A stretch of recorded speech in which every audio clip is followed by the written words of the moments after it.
Halo semuanya, perkenalkan nama aku Marcella Giovanni dengan NIM 2025030209. Aku dari kampus Universitas Sesar Unggul Bekasi dari jurusan Ilmu Gizi. Halo semuanya, hari ini aku ingin menjelaskan bahan pangan, yaitu ada mutu kedelai, mutu sayuran, dan mutu umbi-umbian. Langsung aja kita masuk ke yang pertama. Sayuran merupakan salah satu sumber pangan yang kaya akan vitamin, mineral, antioksidan, dan serat. Kandungan gizi tersebut sangat penting untuk menjaga kesehatan tubuh seperti meningkatkan daya tahan tubuh, menjaga kesehatan tulang, jantung, serta bisa menurunkan resiko penyakit seperti stroke, hipertensi, diabetes, dan kanker. Oleh karena itu, penting untuk memilih sayuran yang masih segar agar manfaat gizinya dapat diperoleh secara optimal. Mutu sayuran yang baik ditandai dengan kondisi yang masih segar, sayuran memiliki warna yang cerah sesuai jenisnya, tekstur yang masih renyah atau keras, tidak layu, tidak berlendir, dan serta tidak menunjukkan tanda-tanda pembusukan sayuran, juga memiliki kandungan vitamin, mineral, antioksidan, dan serat yang lebih tinggi sehingga lebih aman dan bermanfaat untuk dikonsumsi. WHO juga menganjurkan konsumsi minimal 400 gram buah setiap hari dan membantu menjaga kesehatan tubuh. Mutu sayuran tidak baik itu ditandai dengan kondisi sayuran yang sudah layu, berbau warna, berbau busuk, berlendir. Sayuran busuk telah kehilangan sebagian besar nilai gizinya dan dapat mengandung bakteri maupun jamur yang beresiko menyebabkan infeksi ke jamur atau keracunan makanan apabila dikonsumsi. Oleh karena itu, sayuran yang sudah busuk sebaiknya dipisahkan dari sayuran yang masih segar agar tidak mempercepat proses pembusukan pada sayur lainnya. Jadi dapat disimpulkan bahwa sayuran yang bermutu baik memiliki kondisi yang masih segar, kandungan gizi yang tinggi, dan aman untuk dikonsumsi. Sebaliknya sayuran yang bermutu tidak baik itu ada penurunan nilai gizi serta adanya bakteri jamur yang dapat membahayakan kesehatan kita.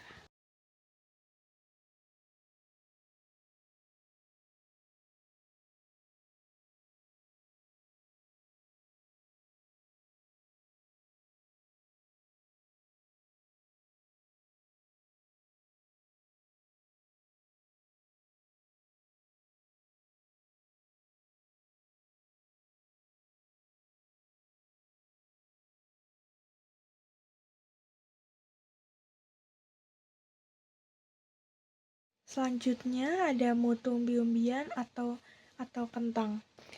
Dan untuk mutu kentang yang baik itu ditandai dengan kondisi fisik masih segar, bentuk utuh, kulit bersih dan tidak memar, tidak berlubang akibat hama, serta memiliki tekstur yang padat atau keras. Selain itu, kentang tidak busuk, tidak berjamur, dan tidak mengeluarkan bau yang tidak sedap. Penyimpanan di tempat yang sejuk dan kering juga membantu menjaga kualitas kentang. Dan untuk mutu yang tidak baik, itu ditandai dengan tekstur yang lembek atau keriput, terdapat luka atau memar atau busuk berjamur, serta mengeluarkan bau yang tidak sedap. Kondisi tersebut menunjukkan bahwa kualitas kentang telah menurun, sehingga kurang baik untuk diolah maupun dikonsumsi bagi kita semua. Jadi dapat disimpulkan bahwa kentang yang bermutu baik itu memiliki kondisi fisik yang masih segar, bebas dari kerusakan, sedangkan kentang yang tidak bermutu baik itu telah mengalami kerusakan fisik yang dapat menurunkan kualitas dan keamanannya untuk dikonsumsi.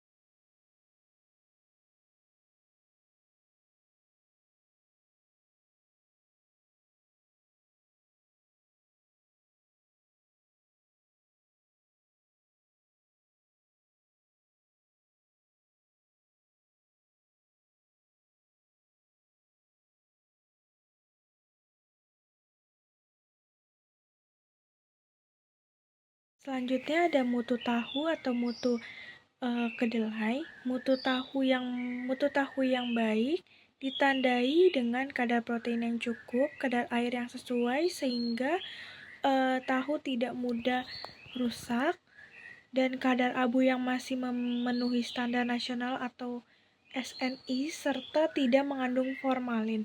Hasil penelitian menunjukkan bahwa rata-rata mutu tahu di Kota Padang sudah memenuhi standar SNI, yaitu kadar protein 5,07%, kadar air 81,33%, kadar abu 0,77%, dan total padatan 12,83%. Mutu tahu yang tidak baik ditandai dengan kadar protein yang rendah, kadar air yang terlalu tinggi, sehingga tahu lebih cepat rusak, atau adanya kandungan formalin. Pada penelitian ini ditemukan dari 6 sampel tahu positif mengandung formalin. Formalin memang dapat membuat tahu lebih awet, tetapi sangat berbahaya bagi kesehatan tubuh kita dan dilarang digunakan sebagai bahan tambahan pangan.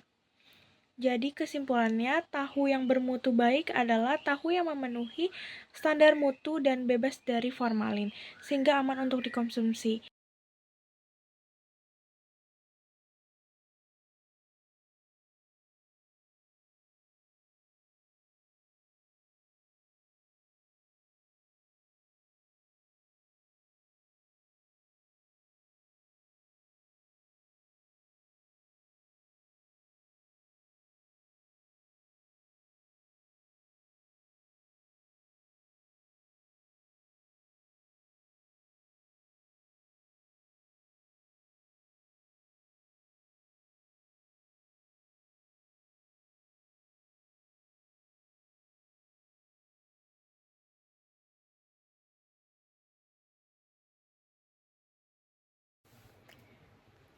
Dan itu dia penjelasan dari aku tentang mutu kedelai, mutu mutu kedelai, mutu sayuran, dan mutu umbi-umbian yang baik dan tidak baik.